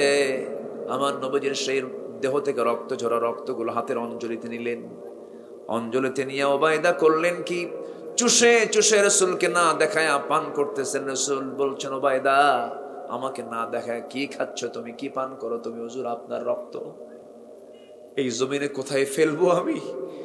আমার রাসূল বলছেন, উবাইদা রে, আমার রক্ত যখন তোর দেহের মধ্যে প্রবেশ করেছে, এই দেহ জাহান্নাম তোর জন্য চিরকালের জন্য হারাম হয়ে গেছে। আমার ভাইরা, রক্তে ভেজা ইসলাম দিন তো এমনি এমনি আসে নাই, দিন এসেছে জিহাদের মধ্য দিয়া। আর সেই জিহাদের ব্যাপারে রাসূল বলেছেন, আল জিহাদু মাদিন ইলা ইয়াউমিল কিয়ামাহ, জিহাদ চলবে কিয়ামত পর্যন্ত। যখন আল্লাহু আকবার। আবু জেহেল চলে গেছে, তার আওলাদরা আছে না নাই বলেন? রাসূল চলে গেছেন, তার উত্তরসূরি আছে না নাই বলেন? আছে। দ্বন্দ্ব চিরন্তন ইতিহাস ছিল, আছে, থাকবে। আমার বন্ধুগণ, বদরের প্রান্তরে আমার নবীজি সাহাবে কেরামকে নিয়ে রওনা দিবেন, এমন সময় দেখা গেল সংখ্যা খুব কম। মদিনার একজন আফরা নামক একজন ব্যক্তি, তার সন্তান দুইটা ফুটফুটে বাচ্চা, 11 বছর 13 বছর ছোট্ট বাচ্চা দুইটা নবীর সামনে দাঁড়িয়ে বলে, হুজুর যোদ্ধার সংখ্যা নাকি কম হয়েছে, মুজাহিদ নাকি কম হয়েছে, আপনি আমাদেরকে কাজে লাগান, আমরা যাব। ওইদিকে একজন মহিলা চলে আসতেছে নবীর কাছে, এসে বলে, ইয়া রাসূলুল্লাহ, সব জিহাদ করতে চলে গেল, ইমানের প্রমাণ দেওয়ার জন্য সব জিহাদের ময়দানে চলে যাচ্ছে, আমি তো মহিলা, আমি তো যেতে পারলাম না, আমার ছেলের সন্তান নাই, আমার স্বামীটাও নাই, আমার একটা ছেলে আছে 2 বছর বয়স, হুজুর সন্তানটাকে আপনার কোলে দিয়ে গেলাম ঢাল বানাইয়া নিয়ে। সুবহানাল্লাহ বলবেন না? সন্তানটা দিয়ে গেলাম ঢাল বানাইয়া নিয়েন। রাসূল বললেন, ও সাহাবী মহিলা, আল্লাহ তোমার নেক মাকসুদকে কবুল করুন, ঢাল বানাবো কেমনে রে, যা সন্তানকে নিয়ে যা, তুই মুজাহিদের মার সব পেয়ে যাবি, যা। আমার নবীজি ছোট্ট 2টা বাচ্চার কথাগুলো শুনে শুনে কাঁদেন আর বলছেন, ও আফরার ছেলেরা, তোমরা কি যুদ্ধে যাবে নাকি? হ্যাঁ যাবো, পারমিশন নাই। বড়জন বলে, হুজুর আমি ওর চাইতে লম্বা আছি, বড় আছি, আমাকে অন্তত পারমিশন দেন। ছোটজন বলে, হুজুর আমার বড় ভাই যদি পারমিশন পায়, আমাকে পারমিশন দিতে হবে কেন? ও শুধু লম্বাই বেশি বড়, কিন্তু গায়ের শক্তি আমার বেশি। নবীজি বললেন, ও সাহাবী, শক্তি বেশি তা বুঝবো কেমনে? মারামারি লাগায় দেন। দুজন মারামারি লেগে গেছে। বড়জন স্বাভাবিকভাবেই ছোটজনকে নিচে ফেলে দিয়েছে, বুকের উপরে বসে আছে। ছোট ভাই চোখ টিপে মেরে বড় ভাইয়ের কানের মধ্যে মুখ ঢুকায় বলে, ভাই একসঙ্গে খাই ঘুমাই, তুই এরকম করে একলা যাবি কেন? আমার একটু সুযোগ দে রে ভাই। বড় ভাইকে নিচে ফেলে দিয়ে অভিনয় করে উপরে বসে আছে। রাসূল মুস্কি মুস্কি হাসেন, কিন্তু নবীর চোখে পানি। ছোট্ট 2টা বাচ্চা কি হাতের মধ্যে বগলের নিচে নিয়ে আকাশের দিকে তাকায় বলে, আরশের মালিক আল্লাহ, গায়ের শক্তি নাই কিন্তু ইমানের বড় জোর আছে, ইমানের বড় জোর আছে, আমি পারমিশন দিলাম। জোরকান সুবহানাল্লাহ। ইতিহাস সাক্ষী ছোট্ট 2টা বাচ্চা সহ আমার নবীজি 313 জন সাহাবী নিয়া মদিনার মসজিদ থেকে বের হলেন। মসজিদ ছিল নবীজির রাজনীতির মূল কেন্দ্রবিন্দু। মসজিদের সামনের মেহরাবে রাসূল সাল্লাল্লাহু আলাইহি ওয়াসাল্লাম অস্ত্র রেখেছেন। আমার রাসূল মদিনার মসজিদের মেম্বার থেকে বিচার কার্য চালাইছেন। আর সেই মসজিদ আজকে হয়ে গেছে তালা মারার জায়গা, ঠিক কিনা? সভাপতি হলো সুদখোর, সেক্রেটারি হলো মদখোর, ক্যাশিয়ার হলো জেনাকার। কি সুন্দর পোস্ট, তাই না? আছে না নাই? খতিব ওয়াজ করবে কেমনে? খতিব খুতবা দিতেছে, একদিন খুতবার মধ্যে বলে ফেলেছে, লা তাকুলুর রিবা দাআফা মুদাআফা, তোমরা চক্রাকারে সুদ খাইও না। কিন্তু কমিটির সভাপতি সুদ খায়। যখন কোচে চক্রাকারে সুদ খেয়েও না, খতিব সবার কাজ পায় নাই, ওই সময় তার নজরটা পড়ে গেছে খতিব ওই সভাপতির চেহারার দিকে। খুতবা শেষ, নামাজ শেষ, নামাজ শেষে এবার সভাপতি চোখটা বড় বড় করে চেহারাটা কালো বানায় ইমামের সামনে এসে, খতিবের সামনে এসে বলে, হুজুর সুদের বিরুদ্ধে ওয়াজ করছেন ভালো কথা, কিন্তু একটা প্রশ্ন করি, আপনি ওয়াজ করবেন ভালো কথা, কোরআন শরীফে আসছে সুদের বিরুদ্ধে, কিন্তু খুতবা দেওয়ার সময় আপনি আমার দিকে ছায়া থেকে ওয়াজ করলেন কেন? কথা বলছেন নাই? আমার বন্ধুগণ, দখল করতে করতে আজকে মসজিদ কমিটি পর্যন্ত দখল করে ফেলেছে। মুসলমান কোন দিন জাগবা? উচিত ছিল ওই সমস্ত চোর, মদখোর, শরাবখোর, জেনাকারদের মসজিদ কমিটির দিকে ঘাড় ধাক্কা দিয়ে বের করে দেওয়া উচিত ছিল। এটা চুপ থাকবো? চুপ থাকলেও জবাব দিতে হবে কার কাছে? কার কাছে? কার কাছে? আল্লাহর কাছে। কথা আছে, অনেক কথা জমা আছে এখনো। সমস্যা নাই তো? কোনো অসুবিধা নাই তো? বলি আলহামদুলিল্লাহ। প্রচন্ড কুয়াশা ধেয়ে আসছে না? কুয়াশাচ্ছন্ন রাত্রি, কয়েকদিন সূর্যের চেহারাও দেখা যাচ্ছে না, তাই না? খুব কষ্ট পাচ্ছে মানুষ। আল্লাহ তুমি আমাদের প্রাকৃতিক দুর্যোগ থেকে আল্লাহ তুমি আমাদেরকে বাঁচাও। জোরে বলি আল্লাহুম্মা আমিন। আরো জোরে আল্লাহুম্মা আমিন। ছোট্ট 2টা বাচ্চা পারমিশন নিয়ে নিয়েছে রাসূলের কাছ থেকে, আল্লাহু আকবার বলে। ছোটখাটো মানুষ, ছোট্ট 2টা বাচ্চা যুদ্ধের ময়দানে গিয়ে প্রথম কাতারে দাঁড়ায় গেছে। কি কাতারে? প্রথম কাতারে। প্রথম কাতারে দাঁড়ায় গিয়া এক সাহাবীকে ডাক দিয়ে বলে, ও চাচা, আমরা তো যুদ্ধ করতে আসছি, সবার বিরুদ্ধে যুদ্ধ করার মতো এনার্জি আমাদের নাই। কাদের বিরুদ্ধে যুদ্ধ করতে আসছো? কও। আবু জেহেল কই? কে কই? আবু জেহেল কই? সাহাবী কয় কি ব্যাপার? কারো নাম না নিয়ে আবু জেহেলের নাম আগে কেন নিলা? কি হয়েছে বলো? ছোট্ট দুইটা বাচ্চা বলতেছে আমাদের নবী হলো মক্কার মানুষ, রাসূল চলে আসছেন মদিনায়। আবু জেহেল নাকি খুব কষ্ট রাসূলকে দিয়েছে, খুব অত্যাচার নাকি রাসূলকে করেছে, খুব নাকি জুলুম করেছে। মেহেরবানি করে আমাদেরকে দেখায় দেন, আবু জেহেল কাজকে শেষ করে ফেলবো। আল্লাহু আকবার বলেন। ঈমান, এটার নাম কি বলেন? এটার নাম কি? আমার বন্ধুগণ, আল্লাহকে মানলাম, রাসূলকে মানলাম না। আল্লাহকে ভালোবাসলাম, রাসূলকে ভালোবাসলাম না, তা হবে না। দুজনকেই লাগবে, তবে আল্লাহকে পেতে হলে রাসূলকে আগে লাগবে। ইন কুনতুম তুহিব্বুনাল্লাহ ফাত্তাবিউনি ইউহিব্বুকুমুল্লাহ। রাসূল বলছেন, ও ঈমানদাররা, তোমরা যদি আল্লাহর ভালোবাসা পেতে চাও, আমি রাসূল, তোমরা আমার আনুগত্য করো। আমাকে ভালোবাসো এই কথা বলা হয় না, আমার আনুগত্য করো। আনুগত্যের মধ্যে ভালোবাসাও আছে, আনুগত্যও আছে, কিন্তু শুধু ভালোবাসার মধ্যে কিন্তু আনুগত্য নাই। আবু তালেবের ভালোবাসা ছিল কিন্তু আনুগত্য ছিল না, কিন্তু খাদিজার মধ্যে আনুগত্য ছিল, ভালোবাসাও ছিল। আমার ভাইয়েরা, একটু কান লাগান, রাত একটু গভীর হচ্ছে, আর একটু সময় কথা বলি, শেষের দিকে আস্তে আস্তে চলে যাব। একসঙ্গে দোয়ায় শামিল হয়ে যাব, জোরে বলি ইনশাআল্লাহ। আমার বন্ধুগণ, এই ছোট্ট দুইটা বাচ্চার সামনের কাতারে থেকে দাঁড়ায়া একজন সাহাবী যখন বলে ফেলতেছে, ওই যে ঘোড়ার পিঠে বসে আছে, দুই দিকে পা ছেড়ে দিয়ে আবু জেহেল ওটার নাম, বলতে যেতে দেরি হলো না। সিংহের মতো গর্জন দিয়া, বাজ পাখির মতো উড়ন্ত হয়ে ছোট্ট দুইটা বাচ্চা বিপুল বিক্রমে দৌড় মেরে গিয়ে আবু জেহেলের দুই পাশে দাঁড়ায় গেছে।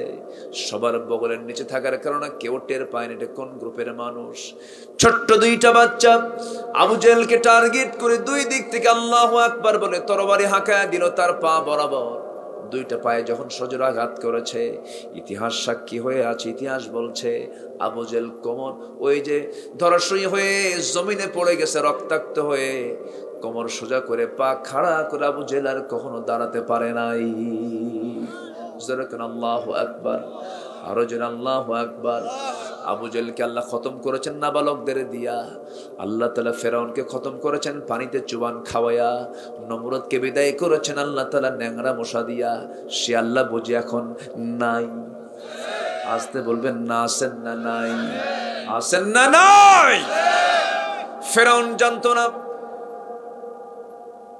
1 মিনিট আগেও ফেরাউন জানতো না এই দরিয়াতে আমার মৃত্যু হবে। নমরুদ 1 মিনিট আগেও জানতো না মশার কামড় খেয়ে আমাকে মরতে হবে। ওইদিকে ইব্রাহিম আলাইহিস সালাম জানতেন না এই আগুন আমাকে বাঁচাবে, এই আগুন থেকে আমি বাঁচবো, আল্লাহ আমাকে বাঁচাবেন। মুসাও জানতেন না এই দরিয়াটা আমি পার হতে পারবো না। সেই সাহায্য গজব সব দেন কে? আসতে বলবেন না কে? আল্লাহ। সে আল্লাহ নাই? আসতে সে আল্লাহ নাই? আমার ভাইয়েরা, আমার বন্ধুগণ, বদর প্রান্তরে এই ছোট্ট দুইটা বাচ্চার আঘাতে যখন জর্জরিত হয়ে আবু জেহেল যখন ধরাশয়ী হয়ে পড়ে গেল, কাফের মুশরিকরা ছোট্ট দুইটা বাচ্চাকে টার্গেট করে ফেলেছে। বড়জনকে ধরেই ফেললো, তরবারির একটা আঘাত দিয়া তার ডান হাতে মেরে দিল। এক আঘাতে হাত থেকে ঝনঝন করে তরবারি পড়ে গেল, ডান হাতটা চামড়ার সঙ্গে ঝুলতে লাগলো। যুদ্ধ থামালো না ওই সাহাবী। ওই ছোট্ট দুইটা বাচ্চার বড় ভাই, ছোট দুইজনের বড়জন মুআজ সঙ্গে সঙ্গে চট করে দৌড় মেরে গিয়ে বাম হাতে তরবারি উঠায় নিলেন, যুদ্ধ চালাতে থাকলেন। তরবারি চালাতে নিয়ে দেখা গেল ওই চামড়ার সঙ্গে ঝুলে থেকে হাতটা এসে বারবার বাম হাতে ধাক্কা খায়। যুদ্ধ চালাতে কষ্ট হচ্ছে, তরবারি চালাতে কষ্ট হচ্ছে। তরবারি চালানোর এক পর্যায়ে ঝুলন্ত হাতটা ডিস্টার্ব মনে করে ঝুলন্ত হাতটা বাম পায়ের নিচে রেখে এত জোরে টান মারলেন, হাতটা ছিটকে পড়ে গেল।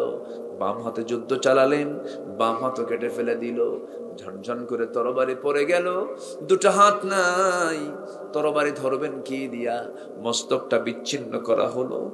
বড় ভাই দুনিয়া থেকে বিদায় নিয়ে গোটা দুনিয়ার মুসলমানদেরকে জানান দিল, দুনিয়ার মুসলমান আল্লাহর দ্বীনকে বিজয়ী করার জন্য, রমজান মাসে দিন কায়েমের জন্য অকাতরে জীবন এমন করে বিলিয়ে দিতে হয়। জোরে কোন সুবহানাল্লাহ। আমার ভাইরা, বদর যুদ্ধ মানে হলো ভাই ভাই যুদ্ধ, বদর যুদ্ধ মানে হলো গোত্র গোত্র যুদ্ধ, বদর যুদ্ধ হলো বাপ বেটার যুদ্ধ, বদর যুদ্ধ হলো জামাই শ্বশুরের যুদ্ধ। আমার নবীর বড় জামাই নবীর বিরুদ্ধে যুদ্ধ করতে আসছিল বদর যুদ্ধের প্রান্তরে। আমার নবীর আপন চাচা আব্বাস রাদিয়াল্লাহু আনহু বদর যুদ্ধে আসছিল বাবার চাচা ভাতিজার বিরুদ্ধে যুদ্ধ করার জন্য। যুদ্ধবন্দী হয়ে গেছে, মুসলমানদের বিজয় হয়ে গেছে। আপন চাচা যুদ্ধবন্দী, আপন নিজের জামাই যুদ্ধবন্দী হয়ে আসছে। সবাইকে মুক্তিপণ দেওয়ার জন্য বলা হলো। আব্বাস রাদিয়াল্লাহু আনহু বলছে, ভাতিজা মুহাম্মদ আমার কাছে কিছু নাই। রাসূল বলেন, মিথ্যা বলেন কেন? বাড়িতে কিছু স্বর্ণের বার আছে। কো ভাতিজা মুহাম্মদ তোমাকে এই সংবাদ দিল কে? এই জন্য তো আমি আল্লাহর নবী। জোরে কোন সুবহানাল্লাহ। সঙ্গে সঙ্গে আব্বাস বলছেন, ভাতিজারে আর কতক্ষণ দূরে রাখবি তুই? আমাকে পড়ায় দে আশহাদু আল্লা ইলাহা ইল্লাল্লাহ। কিন্তু জামাই ইসলাম কবুল করলো না। জামাইকে সামনে পেয়ে বলছে, তোমাকে মুক্তিপণ দিতে হবে। নবীর জামাই, বিশ্ব নবীর জামাই, বড় মেয়ের জামাই, তোমাকে মুক্তিপণ দিতে হবে। আবুল আস তার নাম। সঙ্গে সঙ্গে বলছেন, ঠিক আছে, মক্কায় খবর জানিয়েছি। মক্কা থেকে মুক্তিপণ চলে এলো। সেই মুক্তিপণের একটা প্যাকেট আমার নবীর হাতে দেওয়া হলো। প্যাকেটটা খুলে দেখেন একটা সুন্দর গলার হার। গলার হারটা দেখে নবীজির চোখে পানি চলে আসে, রাসূল কাঁদতেছেন। সাহাবে কেরাম বলেন, হুজুর সামান্য গলার হারের জন্য আপনার মতো মানুষ বিশ্বনবী, আপনি কাঁদেন কেন? রাসূল বলছেন, সাহাবীরা রে, এই গলার হার দেখে আমি কাঁদি না, গলার হারটার সঙ্গে একটা স্মৃতি জড়িত আছে। আমি আমার খাদিজার কথা মনে হয়ে গেছে, খাদিজার জন্য আমি কাঁদতেছি। কেন? এটা ছিল খাদিজার গলার হার। তার বড় মেয়েকে বিয়ের সময় সে তার গলার হারটা থেকে উপহার দিয়ে দেয়। খাদিজার কথা বড্ড মনে পড়ছে আমার। সাহাবে কেরাম কেঁদে কেঁদে বলছেন, হুজুর গলার হারটা আমরা মুক্তিপণ হিসেবে নেব না, এটা যেহেতু স্মৃতি, এটা আমরা নেব না, নেওয়ার দরকার নাই। রাসূল বলেন, তাই যদি হয়, ও আমার জামাই আবুল আস, মুশরিকের ঘরে ইমানদার নারী কখনো থাকতে পারে না। আয়াত নাজিল হয়ে গেছে, ও আবুল আস, তোমার মুক্তিপণ হলো, মক্কায় চলে যাবে। আমার যে মেয়েটা আছে তালাক দিয়া আমার মেয়েকে আমার ঘরে পৌঁছা দিবা। দিন মানা মানে, ঈমান আনা মানে সেই জায়গায় মেয়ের সংসার হবে না। ঠিক কিনা?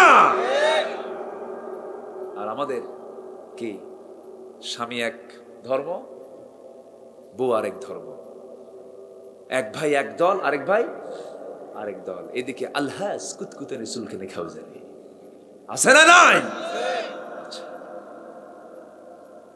হ্যাঁ, জিকির করি লা ইলাহা, আর জোরে লা ইলাহা সুবহানাল্লাহ,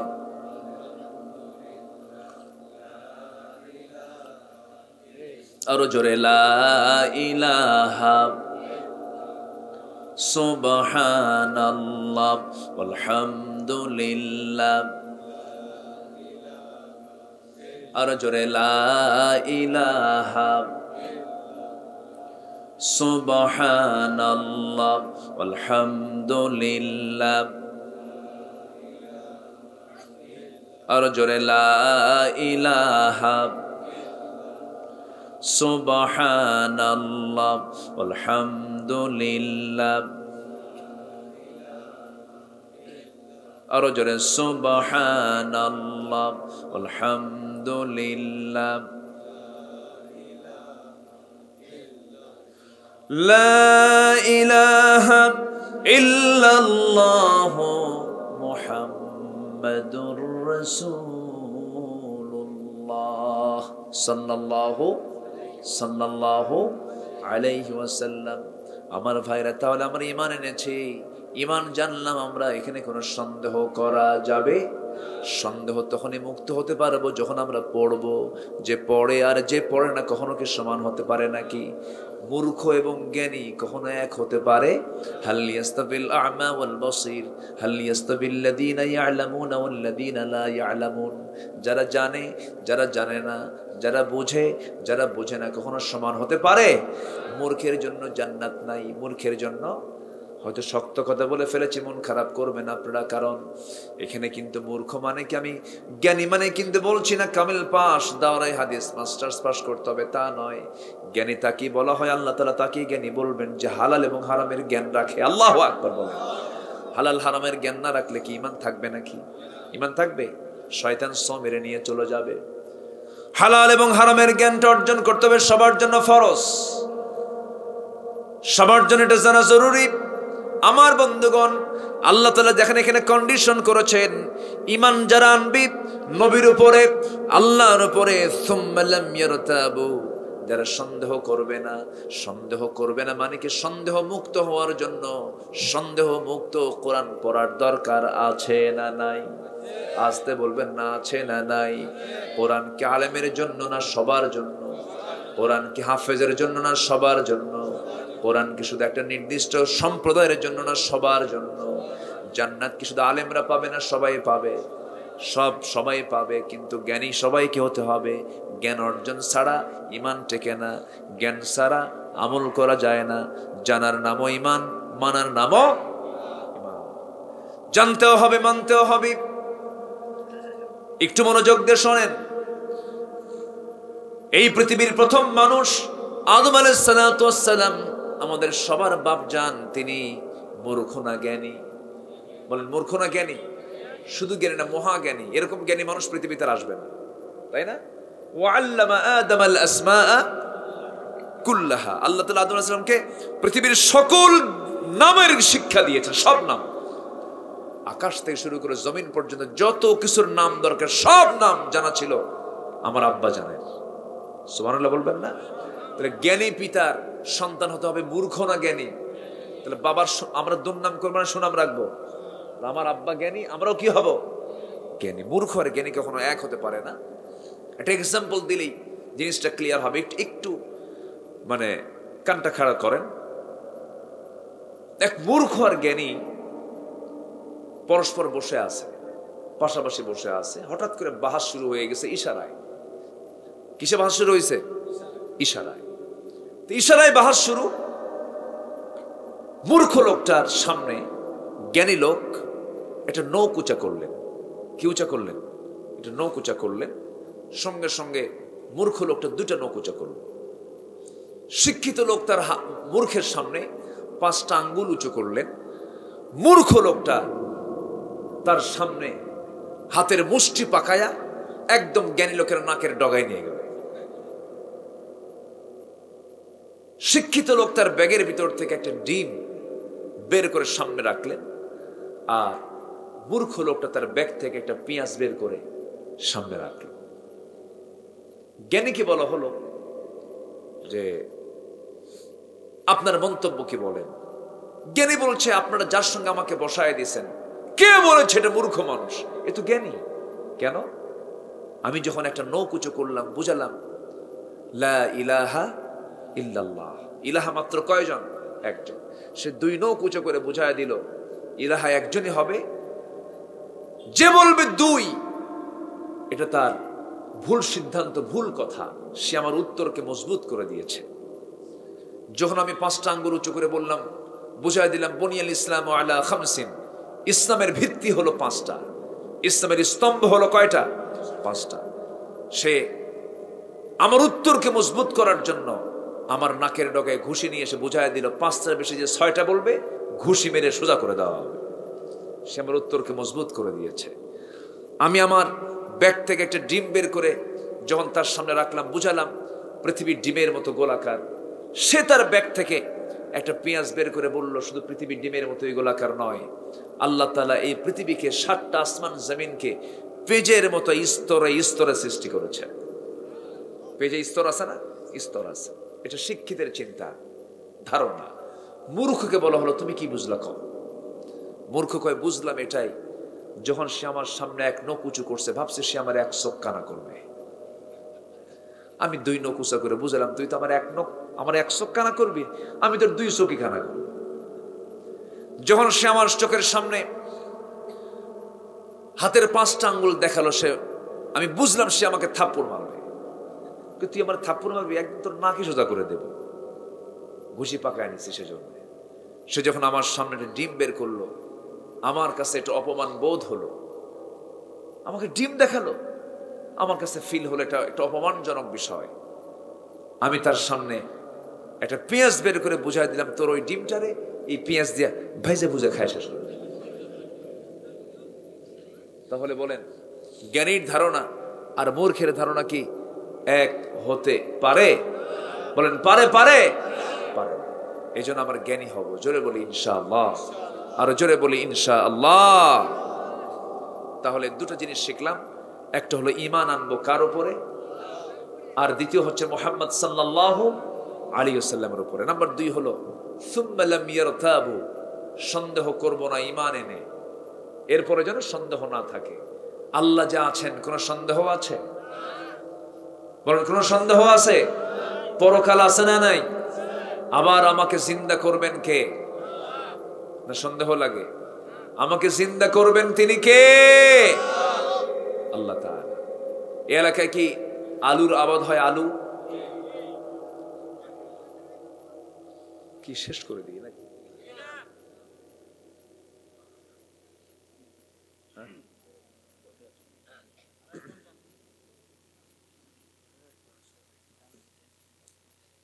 সময় তো সুন্দর করে সিলেকশন করে দিলেন, মাশাআল্লাহ, ভালো, আলহামদুলিল্লাহ।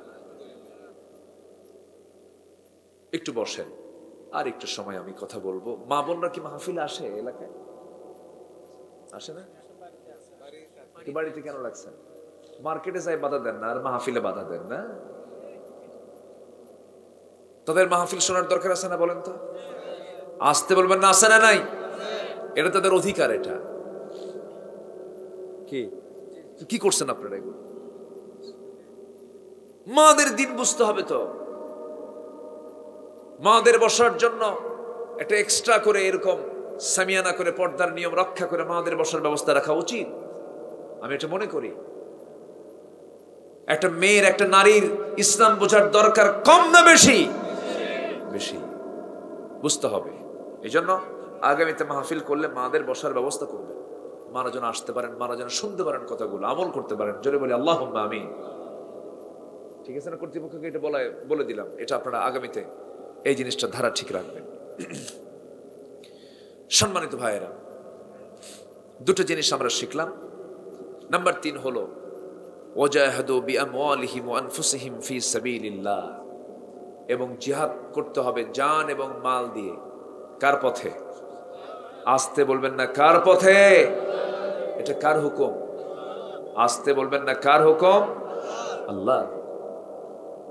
আল্লাহ রাব্বুল আলামিন এই 3টা অর্ডার দিয়ে বলছেন, এই 3টা কাজ যদি করতে পারো, মহান রব্বুল আলামিন সুন্দর করে ফিনিশিং দিয়ে বলছেন, ইন্নামাল মুমিনুনাল্লাযীনা আমানু বিল্লাহি ওয়া রাসূলিহি সুম্মা লাম ইয়ারতাবু ওয়াজাহাদু বিআমওয়ালিহিম ওয়া আনফুসিহিম ফি সাবিলিল্লাহ উলাইকা হুমুস সাদিকুন।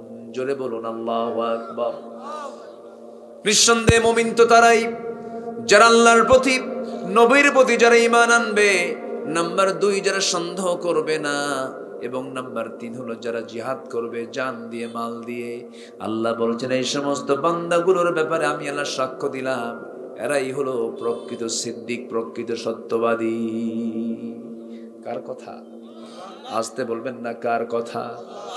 আমার বন্ধুগণ, আবু বকর তাকে সিদ্দিক বলা হয়, আর আমার দেশে বহু কাজ্জাব সিদ্দিক হয়, বহু কাজ্জাব সিদ্দিক হয়। আমার ভাইয়েরা, আমার বন্ধুগণ, ইমানদার যে হবে, ইমানদারের সিমটমে ভিন্ন হবে, ইমানদারের চিহ্নটাই ভিন্নভাবে আমরা দেখতে পাবো, কিন্তু আজকে ইমানদারের সেই সিমটমগুলো আমরা দেখতে পাই না। আমাদের সমাজে বহু নামাজি আছে, বহু ইমানদার আছে, বহু হাজি আছে, সুদ খায়, আছে না? আছে না? সুদ খাওয়ার মতো লোক আছে না? নাই? এখন কেউ উঠবেন না, উঠলে কিন্তু ভাববো ওটাই সুদ খায়। বসে আমার বন্ধুগণ, দিন শেষে কিন্তু আমিও চলে যাব, আপনিও চলে যাবেন, আমিও মরবো, আপনিও মরবেন। স্বামী স্ত্রীকে রেখে চলে যাবে, স্ত্রী স্বামীকে রেখে চলে যাবে, ভাই বোনকে রেখে চলে যাবে, বোন ভাইকে রেখে চলে যাবে, বাবা সন্তানকে রেখে চলে যাবে, সন্তান বাবাকে রেখে চলে যাবে। দিন শেষে আমি যখন বিদায় নিয়ে নেব, আমার সঙ্গে কেউ নাই, আছেন একমাত্র কেবলমাত্র কে? সে আল্লাহর এক নম্বর হুকুম হলো 5 ওয়াক্ত নামাজ জীবনে ছাড়বো না। কারা কারা হাত তুলে দেখান তো দেখি। ওই পাশে এত কথা হচ্ছে, কারা যে কথা বলে এই পাশে আল্লাহই জানে। জোরে বলি ইয়া আল্লাহ, আমাদেরকে 5 ওয়াক্ত সালাত আদায় করার তৌফিক তুমি আল্লাহ দিয়া দাও। জোরে বলি আমিন, আরো জোরে আমিন, আরো জোরে আমিন। কষ্ট পেলেন? সবার বাড়িতে মা বোন আছে না নাই? আছে। তাদের জন্য নামাজের পাশাপাশি দরকার হলো 1 নম্বর হলো পর্দা। 1 নম্বর কি বলেন? পর্দা। আল্লাহ প্রত্যেক পরিবারকে পর্দাশীলা পরিবার হিসেবে কবুল করুন। জোরে বলি আল্লাহুম্মা আমিন। মাকে পর্দাশীলা হওয়ার তৌফিক দান করুন। জোরে বলি আমিন। আর যুবকদেরকে আমি বলবো, একটু শেষের দিকে এসে আমি ধীরে ধীরে দোয়ার দিকে যাব, একটু বসেন, কেউ উঠবেন না। একসঙ্গে আমি মুসাফির, এখানে মাজলুম আছেন, সবাইকে নিয়েই আমরা একসঙ্গে দোয়ার দিকে আস্তে আস্তে যাব। তার আগ দিয়ে আমি আজকে লক্ষ্য করছি আজকের মাহফিলের যুবকরা বেশি, বলি আলহামদুলিল্লাহ। যুবকদেরকে আমি যেটা বলবো সেটা হলো, আজকের সমাজ তোমাকে জাহান্নামে নেওয়ার জন্য চেষ্টা করছে, ঠিক কি না? আজকের সমাজ তোমাকে জাহান্নামে নেওয়ার জন্য বারবার চেষ্টা চালাচ্ছে। তোমাকে জিহাদ করতে হবে নফসের বিরুদ্ধে। ডিভাইস, হোল ডিভাইস, যত এই প্রযুক্তিগুলো আছে, ইমানদারের ইমানকে ধ্বংস করার জন্য সবচেয়ে বড় মাধ্যম হয়ে গেছে আজকে ডিভাইসগুলো। মোবাইল, এই অনলাইন। যুবকরা, মুহূর্তের মধ্যে তুমি চরিত্রহীন হয়ে পড়বে। বি কেয়ারফুল, খুব সাবধান তোমাকে থাকতে হবে। তোমার ইমানকে নষ্ট করার জন্য প্রস্তুতি নিচ্ছে সব দিক থেকে, তোমাকেও প্রস্তুতি নিতে হবে সব ষড়যন্ত্রকে রুখে দাঁড়িয়ে ইমানটাকে টিকে রাখা। আজকে মেয়েদের গায়ে কোনো কাপড় চোপড় আছে? নাই। তোমার বিয়ের যদি প্রয়োজন হয়ে যায়, বিয়ে শাদী করে নিবা, আব্বা আম্মাকে বলবা, কিন্তু নোংরামের পথে যাওয়া যাবে, জেনার পথে যাওয়া যাবে না। হয়তো যুবকরা মনে মনে বলে, হুজুর বললেন তো খুব সুন্দর সহজ ভাবে, আমার বাপকে ওইরকম বাপ আছে না? এরকম আছে না? বাপ আছে না? যদি সন্তান যদি বলে, আব্বা একটু বিয়া করান, চোখ এরকম বড় করে বলে, কিসের বিয়া রে তোর? আছে না? এরকম আছে না? ধমক মারে। উচিত না। আমি সচেতন অভিভাবকদেরকে বলবো, মেহেরবানি করে সন্তানকে 15 মিনিট পর পর খবর রাখেন, আপনার সন্তান কি করছে। আজকে সমাজকে ধ্বংস করার জন্য হোমোসেক্সকে উদ্বুদ্ধ করা হচ্ছে। আমেরিকা, ইউরোপের অনেক দেশে সমকামিতার আইন সংসদে এনে আইন পাশ করছে। পুরুষ পুরুষে বিয়ে করে, নারী নারীর প্রতি আসক্তি হয়, যা বিকৃত যৌনাচার, যা কওমে লূত 5000 আগের বছরের এই ঘৃণিত ইতিহাস আবার নতুন এই পৃথিবীতে তৈরি করা হচ্ছে। এবং আপনি শুনে আমি কি বলবো আর, মানে এতটা ভয়ঙ্কর রূপ ধারণ করছে আমার দেশে। ইউনিভার্সিটির আবাসিক হলগুলোতে সমকামিতার হার বেড়েছে, জেনার হার বেড়ে গেছে। এই বিকৃত যৌনাচার ধীরে ধীরে মহামারী রূপ ধারণ করে যাচ্ছে। ঠিক এই সময় আমি তোমাদেরকে এই মেসেজটাই দেব, অসুস্থ হওয়া যাবে না, অসুস্থ চিন্তা তোমার মাথায় ঢোকানো যাবে না। বিকৃত যৌনাচার, এই সমস্ত অপকর্ম থেকে তোমাকে পরহেজ থাকতে হবে। মাস্টারবেশন থেকে কোনো বান্দা যদি হস্তমৈথুন করে, কিয়ামতের দিন আল্লাহ তাআলা তার সমস্ত অঙ্গ প্রত্যঙ্গকে ফুলন্ত অবস্থায়, ফুটন্ত অবস্থায় আল্লাহ তাআলা তার সামনে হাজির করবেন। এবং যদি তুমি এরকম কোনো কাজ করো, তাহলে তোমার বিয়ে করার পর সন্তান ধারণ করার মতো যোগ্যতা তুমি হারিয়ে ফেলবে। তুমি সন্তানের পিতা হতে পারবে না। তোমার ফ্রন্টাল সেলগুলো নষ্ট হয়ে যাবে, মেধা শূন্য হয়ে পড়বে। এই জন্য সমস্ত পর্নোগ্রাফি থেকে, সমকামিতার এই সমস্ত নোংরামি থেকে, মাস্টারবেশন থেকে যুবকদের তোমাদের হেফাজত থাকার দরকার আছে না নাই?